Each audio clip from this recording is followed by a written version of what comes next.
guys, welcome to Six String Corner. This is Tony. I'm here on the floor where the magic happens with effects. And what we're going to talk about today are overdrive pedals. This is part 3 of my pedal power series. So if you haven't watched the first 2, they involve making sure your guitar and your amp sound fantastic before you get to your effects. I suggest that you take a look at those first and then come back here and we'll talk about the overdrive pedals. That's exactly what I get asked about. What's often a good first pedal to get? And everybody's a little bit different. I generally will say, if you're not really sure, go with some kind of overdrive pedal. We all like to rock and roll. We all like to have a little bit of grit, a little bit of gain to our sound. So look at them. There's tons of them out there. This one's a little bit beat up. This is my Ibanez. It's a tube screamer. There's different variations of it. We're kind of missing a little dial right there, but it still works fantastic. It's about $100.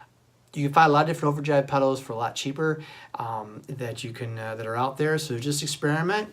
Go to a store, check them out. There's so many to choose from. It's a whole smorgasbord that you can look at. So overdrive pedals. So there are different types of overdrive pedals. There's the tube screamer. So this is my sound that I have here without any effects on it that I'm going with. Okay, I put a little bit of gain on my amp. So I want to put a little bit of grit on it. So it gives a little bit of grit to it. That's an overdrive. That's actually the tube screamer sound. And some of you would like to go with something a little bit more heavier with a distortion. A little more saturated, a little more, definitely more heavy sounding. And there's different variations. There's the fuzz pedals. There's all kinds of them. So make sure you check those out. Go to a store, find out what works for you. But this is very important. Whatever works for you, okay? There's one thing that's constant that you need to make sure that you're doing, and that is checking for unity gain.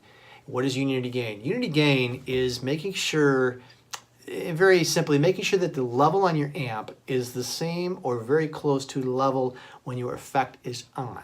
Sometimes, and I hear this a lot, people plug in their effect pedals and they kick it on and their volume is really low, or the opposite is really, really loud, okay? Balance it out. Go back and forth to how the amp is with the effect off.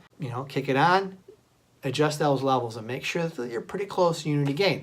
Now later you may have a song or a style or something that you want to do where you want to really crank that. That's fine. That's for later. Right now this is the base. This is where you want to start, okay? And make sure that those things are balanced out. And then have fun. Adjust your drive. You may have tone controls. You may have all kinds of different options that are on that pedal. And go back and forth and see how well it works.